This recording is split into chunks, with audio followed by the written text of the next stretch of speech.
welcome to another broadcast of The Soul of the Everyman on the ArtistFirst Radio Network. All past shows are available in podcast form. You can find them at ArtistFirst.com. Please send your questions and comments to DJ at ArtistFirst.com. Here they are, Michael and Margaret Lyons. Thank you very much, Z-Man. On this last show of the year, and last year I think we had a New Year's Eve show, which was full of drinking. We should do that tonight, shouldn't we, Scott? Absolutely not. but okay. You're no fun. Actually, Scott is lots of fun, aren't you, Scott? The files were destroyed. Well, that's right. It was a terrible, terrible accident that the police said was better left unsolved. Well, that's where we're going to leave that anyway. But tonight is the last show of the year, and tonight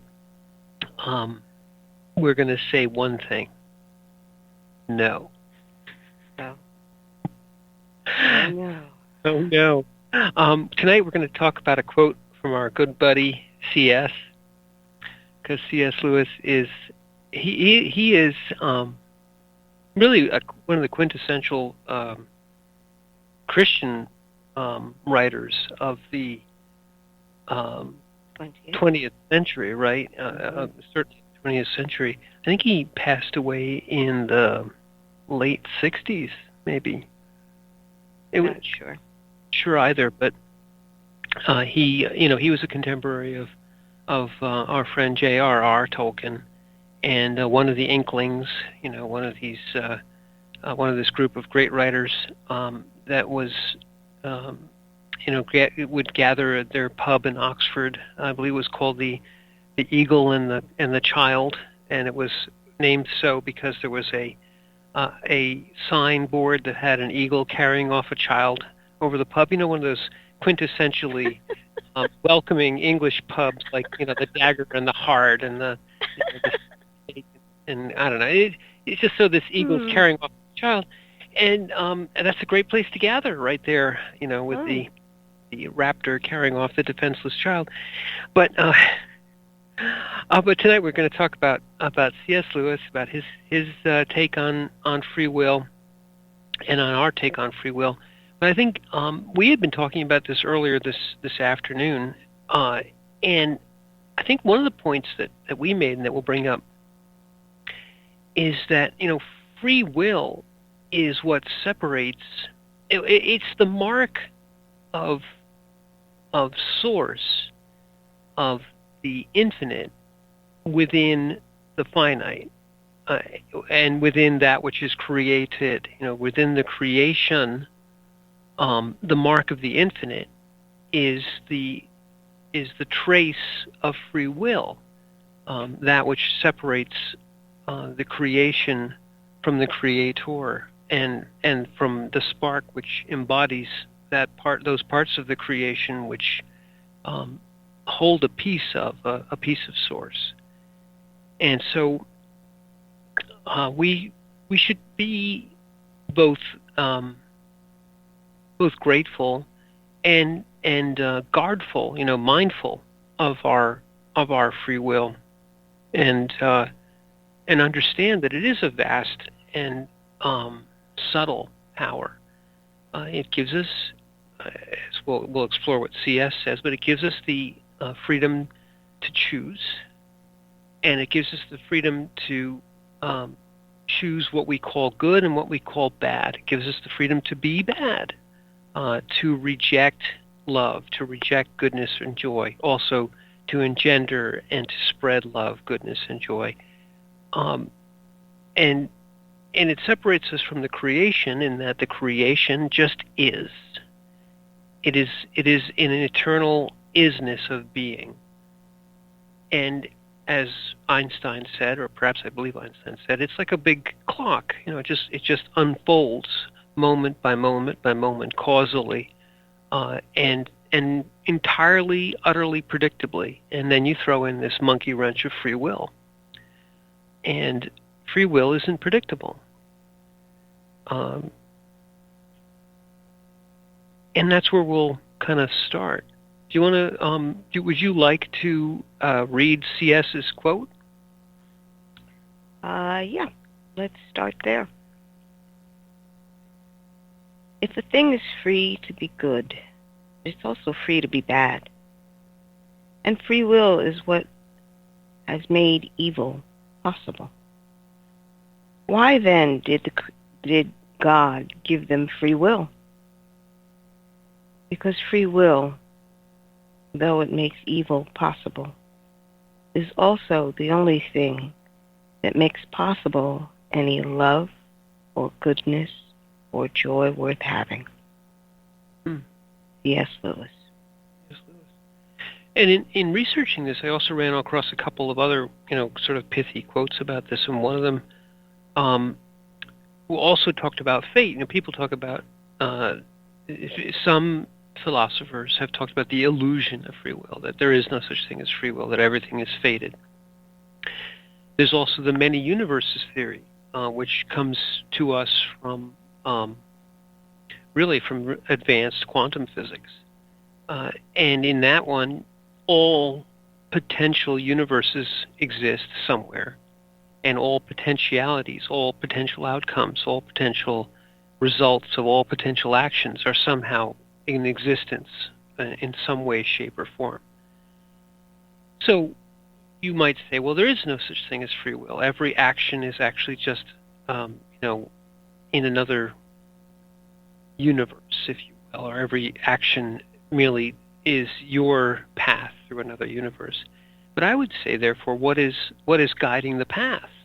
Even if you say that creation is nothing more than every possible universe, every possible state of every possible atom of every possible universe is represented, and that is creation. And it's vaster than vast, because it's universes of universes, right? But yet there is something which chooses, in essence, by choosing which universe it happens to be in. And you brought up earlier in the day the common dream. Again, this idea of the American Indian dreaming the common dream, and the fact that in essence, in the common dream, it is our exercise of free will which shows us.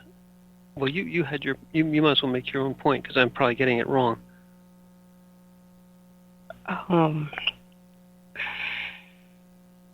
Well, what we were discussing was how the common dream operates. Right.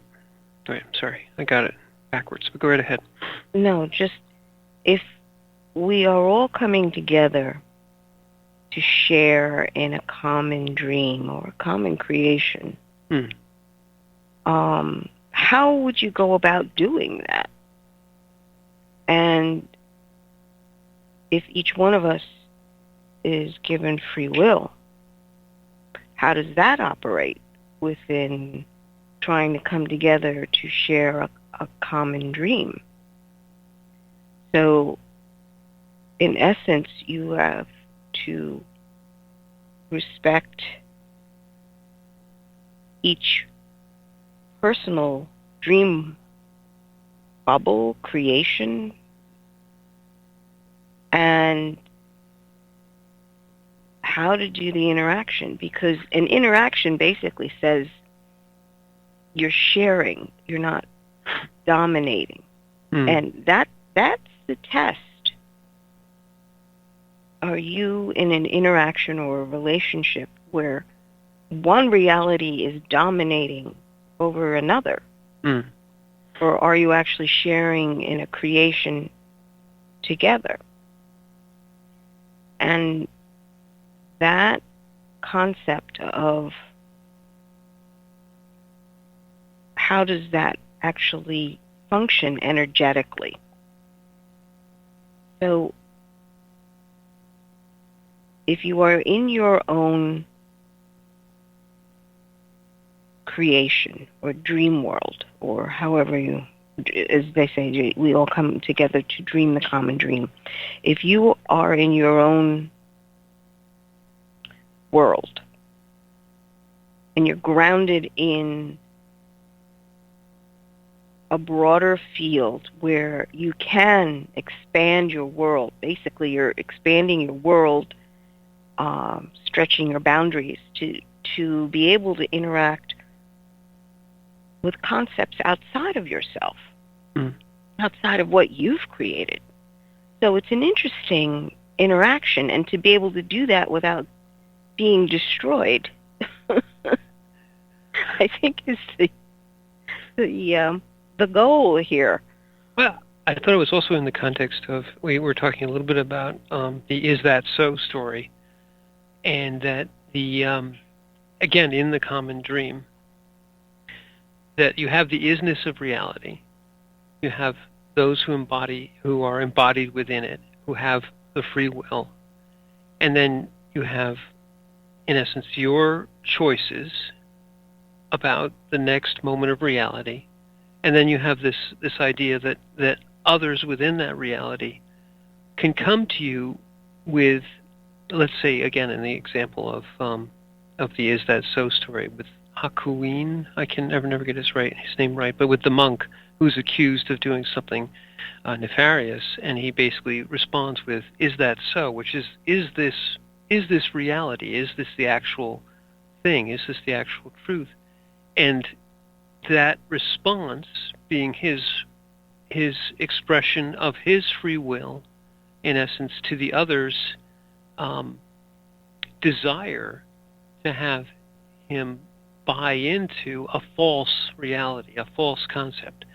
The concept of, my reality says you did this offense. The reaction reality, the reaction to that of your free will, if you will, could be to fight against it, to, in essence, react in an unconscious way, feed that energy, that false narrative energy, either through denying it or, accepting it, if you will, or to just merely appeal to the reality, the actual truth of reality, the actual ground truth of reality, which is that so? Accepting the moment of accusation, not feeding the fantasy. The interaction, therefore, is not my free will being subsumed into your fantasy world, its fantasy bubble of the accusation and my denial and that whole thing going back. The drama. In other words, drama, right. In other words, you say no to the drama, and you're holding your consciousness point, observing it and asking the question, is that so? Right. Because engaging in the drama just feeds the drama. And holding that consciousness, basically you're allowing a space for it to unfold, because he knows the truth of it and is not disturbed by the fact that the outward reality doesn't understand it. He knows the truth of it and holds to that truth and takes care of what needs to be done right in that moment, but truth bears out, it wins out. Truth comes to the surface. And he continues holding that space of, is that so? I observe. He is not disturbed at all that there's madness going on around him. The monk, you mean? Yes. And that is what I find fascinating, to be in that state of mind where you're able to hold to truth without, even if the outside world is going nuts, just not really. It means that other people's outward opinion really mean nothing to him. Now, isn't that an interesting state to be in? That other people's opinions really don't matter because the truth is so real in you and so intimate with you that nothing disturbs you. So to bring it back from, I mean, that's exactly, that particular example was brought up as an example of using your free will, using your ability to choose to remain in a conscious, present isness, being state. Yes. The being state being the truth of the situation, which I know, regardless of any other statements made to the contrary. So to use your free will to choose to remain in being, to then accept the present moment, whatever it is, but not add unconsciousness to it, not add reaction and emotion. Reaction. Right. Or drama. And then, but of course you have to act within the isness of the situation, is that something has occurred. You now have, in this particular story, a child. And the nice part about this story, whether it happened or not, the child is the innocent here. The child is, in essence, part of the reality which needs, which must be, one of the other quotes was, free will is the part of you which allows you to joyfully do what must be done. In essence, the monk is saying, this child still needs to eat, this is the innocent brought into the world by this, whatever the situation may be. I'm being falsely accused of being the progenitor of this child, yet the child, which I will say, is that so? Okay. But yet the child is given to me and must eat. So he let's say joyfully, certainly without any complaining that's in the story, takes care of the child for what in the story they say a year or more. Let's say the child is in his care. So parents, all of us can relate that first year is a pretty trying year. You're dealing with a being which needs everything from you. It needs love, nourishment, comforting. He obviously couldn't nurse this child, so this is a big burden for the monk, but yet he takes it on. His free will remains in reality, joyfully does what needs to be done, doesn't go into reaction, what would reaction do? I deny this, I put this all back on you. The child might be abandoned, it might be neglected, it might suffer, add to the suffering in the situation because of the unconscious reaction. So he does none of those things. He chooses to say, okay, is that so? Let me take care of the child. And as you just said, eventually reality, the truth of the situation comes out as he always said it would be. And even then, the reaction of the family coming back, and now we want the child back, and we're so embarrassed and upset about the whole thing. And still he says, is that so? And yes, here's the child back. It's all, none of it is within his control, yet none of it matters that it's not within his control. He just does what needs to be done and maintains his conscious, his peace, but his conscious peace. And it's understanding at that point that your free will to choose is key, because most of the time people will go to another person and basically want to tell you the story and to make you agree or disagree. And that's what I think is one of the most interesting points, is that if you agree, then you are reinforcing that story as a reality. And if you disagree, you're still reinforcing that story as a reality. Yes. I mean, if you really think about it, because most people say, oh, well, I agree or disagree. It's like, no, you don't understand. You're feeding it. Whatever this thought form or emotional form that wants to be alive in this moment is requiring, it requires attention. Just like, the saying, when a child is acting up, if it can't get positive attention, it will go for negative attention, as long as it's attention.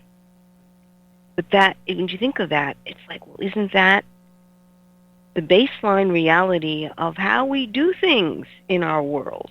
Mm-hmm. Our bubbles of creation, our dreams, if you would. And to create a common dream, people have a tendency to want to share their idea or story, and this is how it begins to propagate, is how they believe. But they're disregarding the underlying truth of it. What the reality actually is. As if it can be glossed over. No, truth is truth. It's unchanging. And again, anyone who says that, oh no, truth is relative, is telling you a story. Well, the isness of what is, and we give it lip service, don't we? We say, well, yes, of course we're grounded in reality. Oh, well, everybody's grounded in reality. Right. And in some ways we're not lying, because reality, I'll say it this way, reality always does win, although reality doesn't win or lose. But in essence, as our previous last week's show we were talking about, you must bend to the truth. And really what Miyamoto, I think it was Miyamoto Musashi was saying there, was that reality has no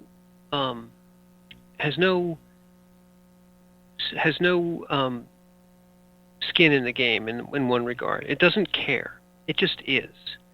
And by the extension, the creation, all the universe, every universe, all the universes just is. That's the isness of reality. That's the common dream. That's the clock that runs. Clock that runs, the common dream, the place within which a spark of consciousness is embodied within flesh. So people talk about fate, about the fact that things just happen, that certain things come into your life or leave your life. Yes, the clock runs. We are within it. We exist in this limited time-based, time going forward, space-based. We can only extend ourselves so far with our physicality. All the limited to our span of years. All the limitations that we have coming here. The fact that I think you and your sister were talking about this not too long ago. The fact that in essence we only see in what is really two dimensions. We have an analog of what is a three-dimensional world. And if we could see in three dimensions, you could look at someone and see the back of their head, which would be creepy. But true. So although we our touch, for argument's sake, is a three-dimensional sense, our sight is not. But so here we are in the common dream, in the isness of reality, where reality and fate and all those things win all the time. But what we are given is not that we can change the clock, nor our perceptions, but we're given the moment of now, and then the decision, how we'll feel about it and what we'll do next. That's our free will. In the moment of now, what we feel and what we'll do next. That is what separates us, what gives us the ability to, what C.S. Lewis says, we're free to be good, what we call good. We're free to be bad. And so we have, in essence, the spark of source, which is within us, allows us to be evil. But it also allows us to experience all the joys and all the wonder that we can, and all the experience that we get here, is through our interactions and our relationships. it also puts us in the position of being able to appeal to the isness of reality, as Hakuin does. When a situation comes in which is obviously, sorry, you said it. There's a story. Someone comes to us with a story. Here's my story, and you're part of my story, and this is the part I'm putting you in my story, and you can react. No, yes, I believe you. I don't believe you. You're right. You're wrong. All those things feed the story. Instead, you can just appeal to the isness of what is and say, is that so?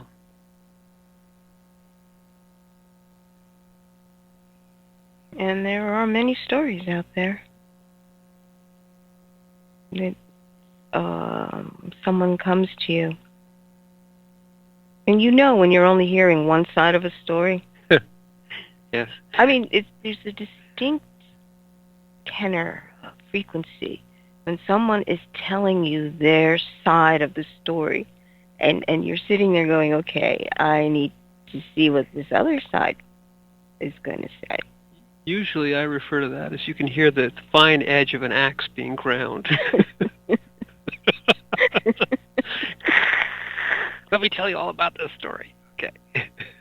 You know, and my normal response to having half of a story or one side of a story is, I see.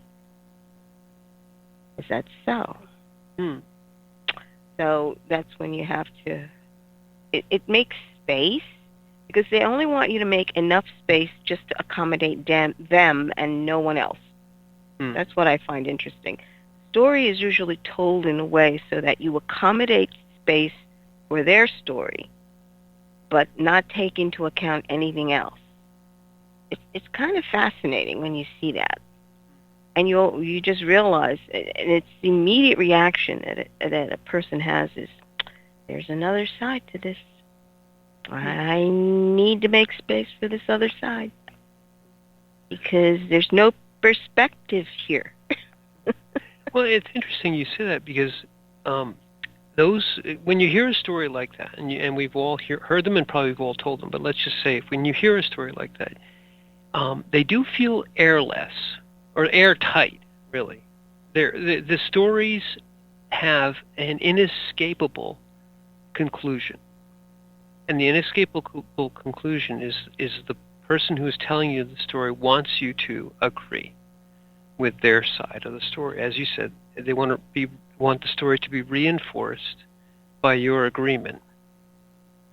And if you start to try to put some air into the story, you have to do it carefully, because if you put too much air or too much light onto the story, and you start to see, well, hey, there's some set dressing over here, and there's a big plot hole over there, and what about this? And people get all offended. What do you mean? You don't believe my story? Pretty much.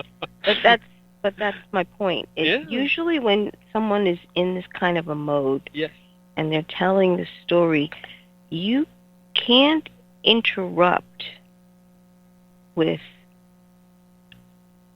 things that you've noticed. You almost have to let them peter out. Because there's an emotional charge here. That's the other thing, this emotional charge.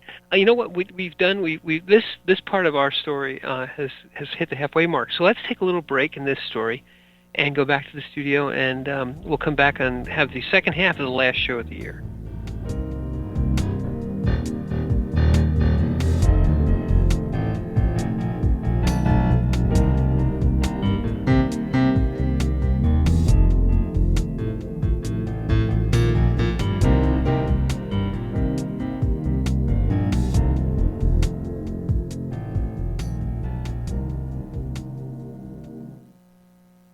The wait is over. First Blood, Book 2 of the Blood series is out. Your favorite bad boy thief Dev is back, and the beautiful and deadly Trey is right there with him. She is sharp, sexy, and full of surprises. Their adventures continue as a new power arises to threaten the world. The heart of creation is under attack, and time is definitely not on their side as they battle against their enemies' undead hordes. Can they unlock the hidden power that can defeat him, or will his forces draw first blood? Get all 3 installments in the series. Book 0, It's in the Blood. Book 1, Destroyer's Blood, and the new release, Book 2, First Blood, today. Available in ebook and paperback format on Amazon, Kobo, Apple, and most other fine e-tailers. Rick Riordan fans, love mythology with plenty of action and humor? Destroyer's Blood is for you.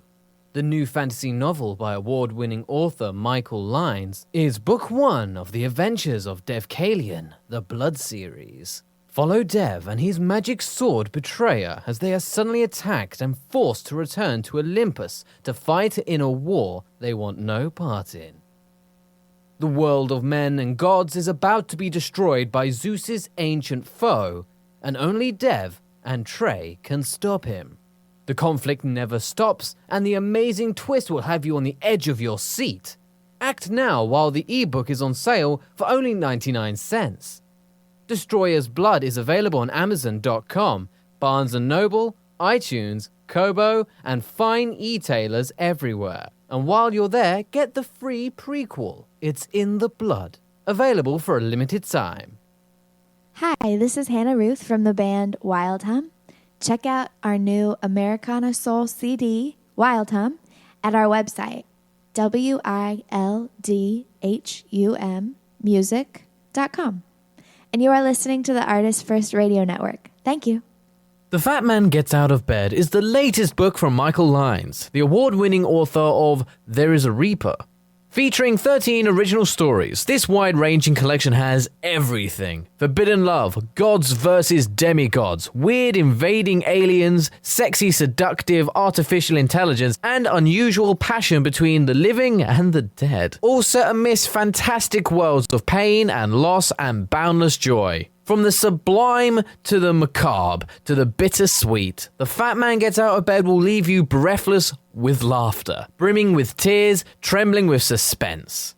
Available now on Amazon.com, Google Play, iTunes, Kobo, and fine e-tailers everywhere. There is a Reaper is the story of 5-year-old Christopher Aaron and his life-changing struggle with leukemia. Winner of both the Indie Bragg Medallion as well as the reader's favorite silver medal for memoir. There is a Reaper has more than 100 Amazon book reviews and a 5-star rating. It has been described as life-changing, spiritual, a must-read. Just released on Audible and iTunes, this memoir is also available in paperback and on Amazon Kindle for only 99 cents. Get your copy of this life-changing memoir today.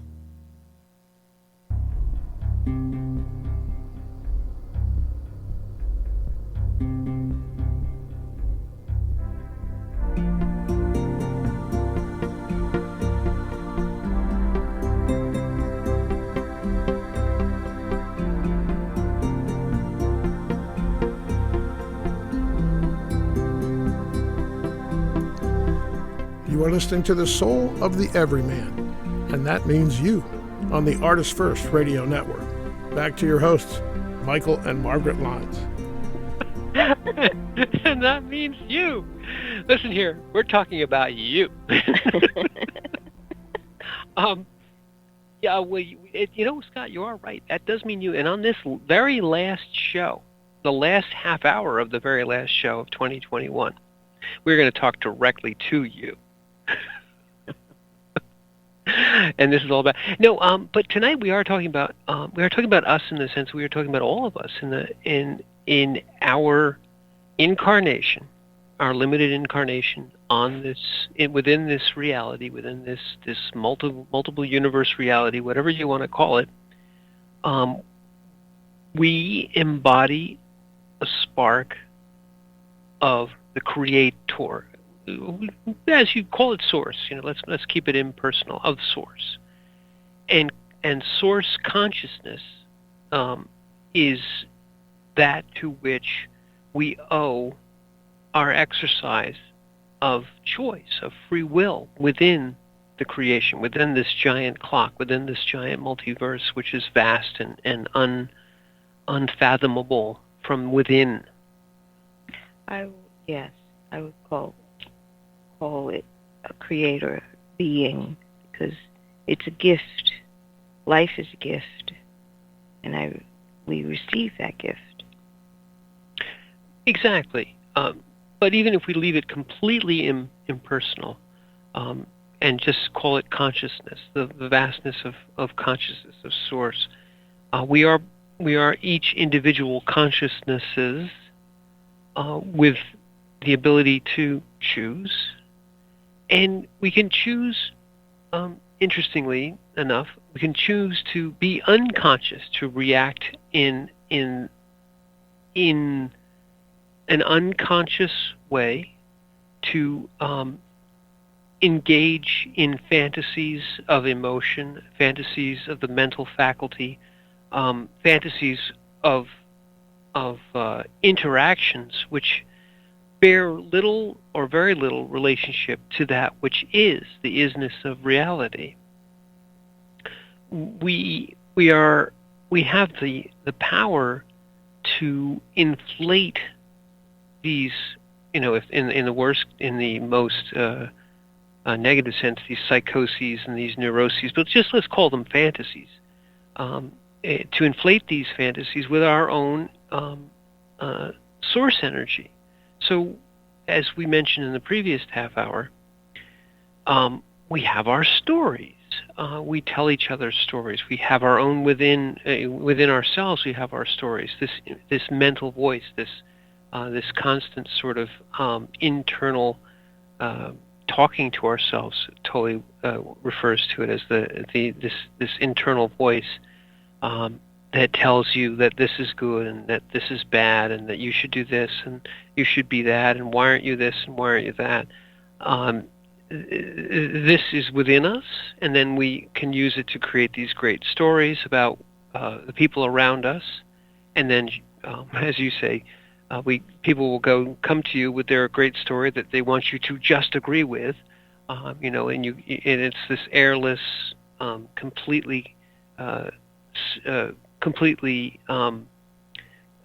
one-sided and one-sided, exactly, and self-contained. And self-contained. That's what I was looking for. This self-sufficient, self-contained, airless bubble of energy that they want you to agree with, or and sometimes they can come to you and say that you are the reason that I am angry and unhappy, and you have to make it because you've done this thing to me, and you are wrong. And so they want you to react and deny and go into an unconscious state, which feeds that Right. offense bubble, or they want you to agree Right. and be on their side and feed this agreement bubble. And it's entirely seductive because you do it to yourself within your own head if you're in the unconscious state of feeding your own emotional body or your own mental body, your own mental faculties. And that's the interesting part. You are feeding somebody else's reality, whether good or bad, just by agreeing or disagreeing. And that's where the awareness has got to be quite clear, because the minute you agree or disagree, your personal energy is being taken. Because most people want to, how do I say this? The lower relationship is power over or power under kind of relationship. And most people think that you have to agree to that in order to participate in it. You agree with what the situation is. If you engage at all, whether you agree or disagree, just by disagreeing, you're basically acknowledging that something exists that you are not happy with. So immediately you're giving space for this thing, and the fact that you're unhappy means you're feeding it with this displeasure energy or disapproval energy or offended energy. And the trick is not to feed it at all. Right. Or the reality, it's not even the trick. The reality is not defeated at all, because it can't exist at all in your world unless you feed it. And that's a tricky consciousness point to be in, because we've been trained to have an opinion, and that's usually how they used to have door-to-door salesmen, and they tried to get the foot in the door so you can close it. Well, the foot in the door for this is, do you like it or not? And not to have any opinion at all. Most people, they're choking. Trying not to have an opinion. They immediately have an opinion. It's like, can you get to that point where you're far enough away to be able to see it as a whole? Or are you going to go into, because the minute you like it or not, you have engaged in whatever is being presented in front of you. That's exactly it. People will say to you, do you agree or disagree? And what it basically, the fallacy is you either, it's an either or. It's a black or white. It's a 1 or a 0. And there's no middle ground. You can't not agree, or you can't not disagree. You have to do something. And the middle ground, and this we mentioned earlier in the previous half hour about it, the "is that so" response. It sounds wrong. It sounds almost weird, right? If somebody comes to you and says, blah blah blah X Y Z, do you agree or disagree? And you just say, "Is that so?" You leave them with a conundrum, and I said this to you earlier today. That response of the monk must have been very off-putting to the accuser. When someone comes to you with this giant accusation, you did this horrible thing, and I'm going to tell everybody that you did this horrible thing, and what do you have to say for yourself? And it seems like there's no other way for you to say either I did or I didn't. You must not. You either deny or you acknowledge. And they'll say even your silence is a form of acknowledgement. Oh, well, you don't say anything. You must have done it. Is that the "is that so" response almost takes them out of their game? As you say, you're not feeding that bubble. You're giving it nothing. It's blunting the whole attack with a.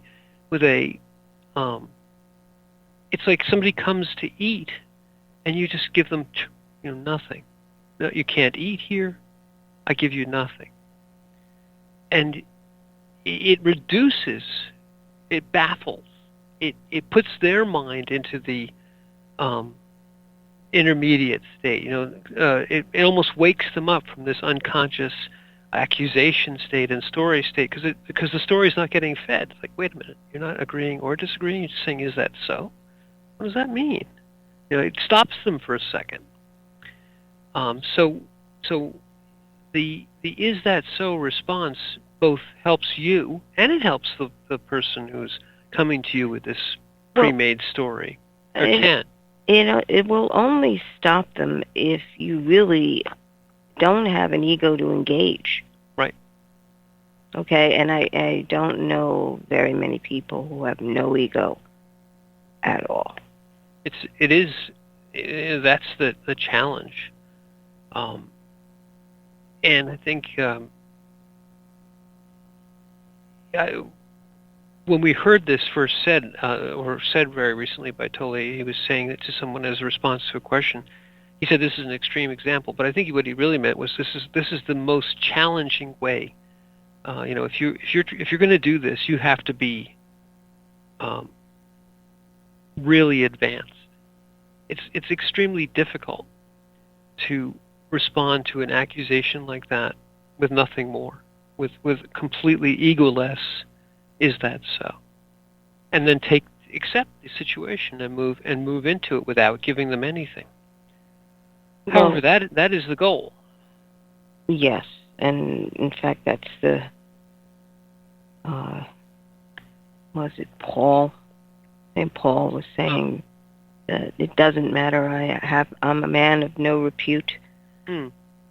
In other words, he has no reputation to defend at all. And Paul was probably one of the most learned of the apostles. But saying that I have no ego. Ego. It just, if you think about it just for a second, this is a man who had a huge ego.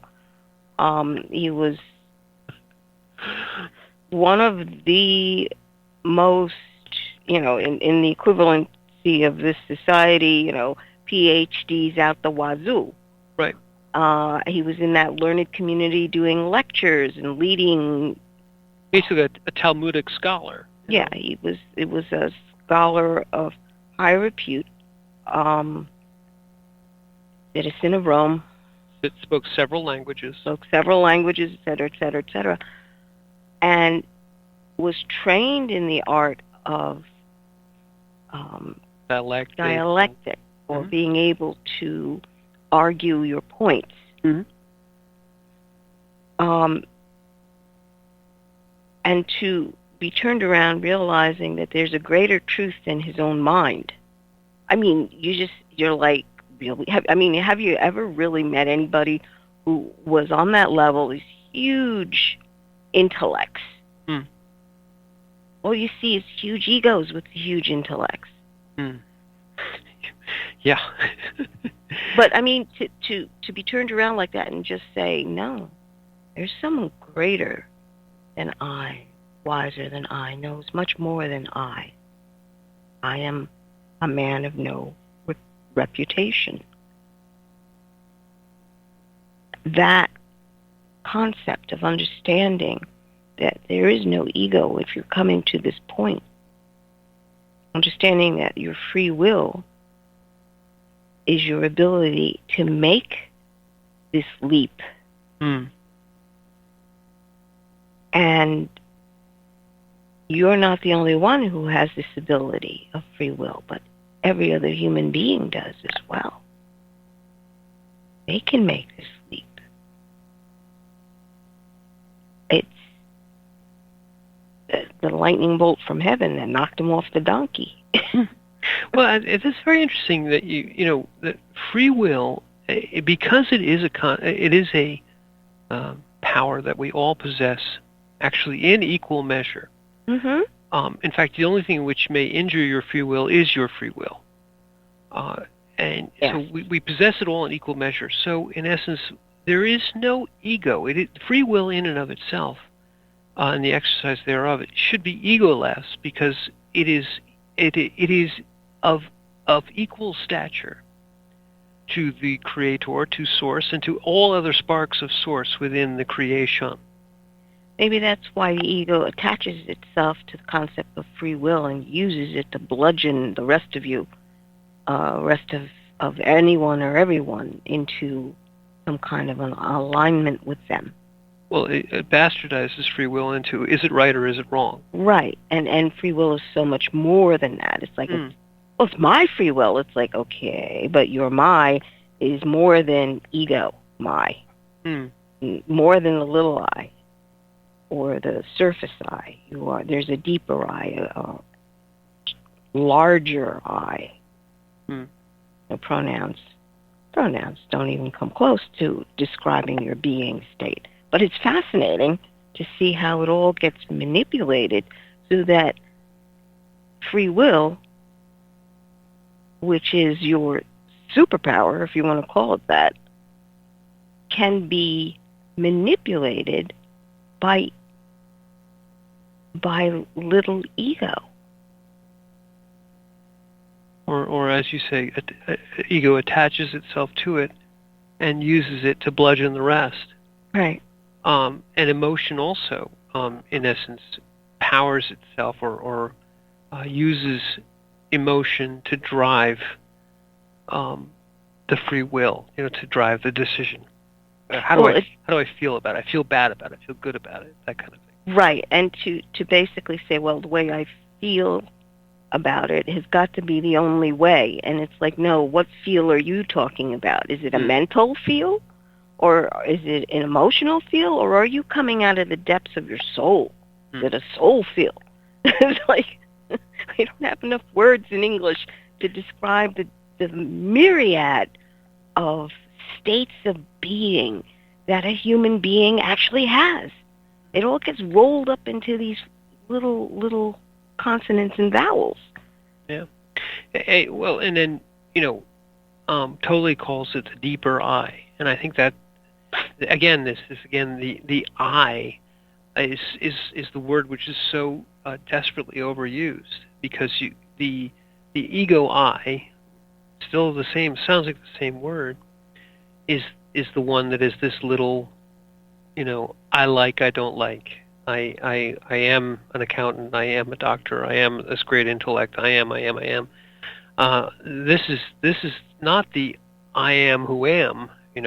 Of that. That's the deeper I. The I of existence. The I of consciousness is what we are trying to get to, where we come from. Sorry. The profound I. Profound is good. I like that. The profound I is the actor, or the free will properly exercised is the decision of the profound I to do or to not to do, to accept, to feel, to act or to not act, and then to go to the next moment. The profound I encapsulates, or rather, free will is in the orbit of the profound I. And yet, as you say, it can be hijacked by all these other small pieces of it. Can be hijacked by all these other pieces of you, because it is you. Well, if you think about what is your free will, and most people want to attach either a mental aspect to it, like, I'm going to make a decision, pros and cons, or, emotional, as you said, does it feel good, does it feel bad, or that power aspect. Free will gives me the power to choose a certain pathway, therefore, it's like you're treating it as pure power. And it's pieces of what free will actually is. I mean, seriously sit and contemplate, what is your free will? Can you separate it from your ego? Can you perceive that part of you away from a reaction? Do you understand that free will is that moment before you go into the reaction? That consciousness moment where you're looking at it, that half second of before you dive into a reaction? Can you separate that from your reaction? That's the internal discipline of what it means to be a human being. This is something quite unique on this world. Be able to do this, to begin to really understand that what your superpower, your free will, actually is. Because it's the grand equalizer. Yes. That's from the step writing that was done by Arcane, but I think that you've maybe struck upon sort of the deeper sense that was trying to be expressed in that.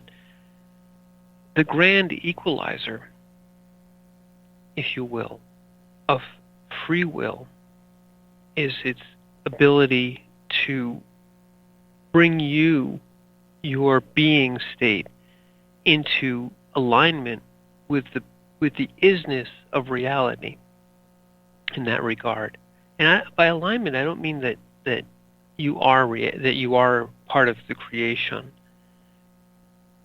but you live in the moment of now fully.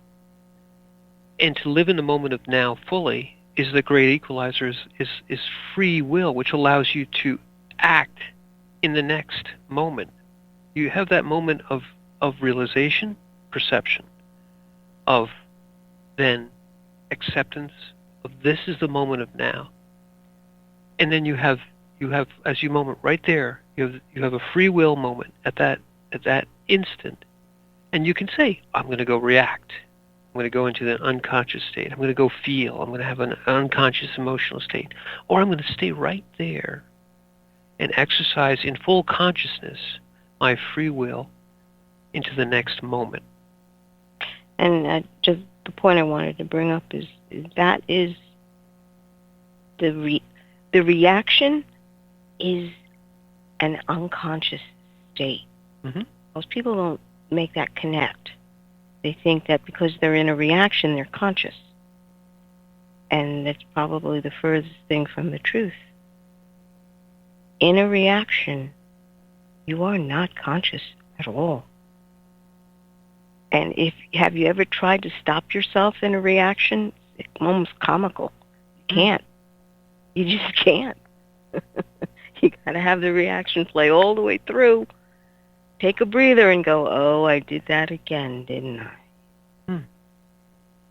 It just, I would say, give that a shot. See if you can do it. And then realize that you were unconscious in that moment. Your consciousness was not in control. It was a pre-programmed response. They came forward, and that is unconsciousness. Yep, exactly. Someone pushed a button, and all this sequence of events happened without your volition, without your free will being involved. It's unconsciousness. Mm-hmm. And acting in free will, accepting the moment. This is Hakuin's wonderful saying, is that so? Is in essence a free will utterance. You haven't reacted. You're going to do the next thing. You're going to take the child. You're going to feed the child. You're going to do what needs to be done in every subsequent moment for the next year. But in the moment of reaction, in the moment of this call to react, you meet it with, is that so? And you stay conscious. And the other, or all the others who are screaming at you to react, get nothing. Right. You don't feed the unconscious. You don't feed the reaction. Right. And so we have one more 30 seconds.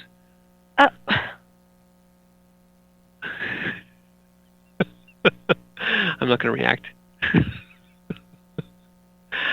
Go ahead. Well, we've reached the end of our show. We've reached the end of the show, of the last show of the year. Mm-hmm. I'm sad. Okay. Is that so? No. The story. It is a story. Well, it's been a good year, and hopefully the next year will be even better. And I am Michael Lyons. And I am Margaret. Thank you for listening.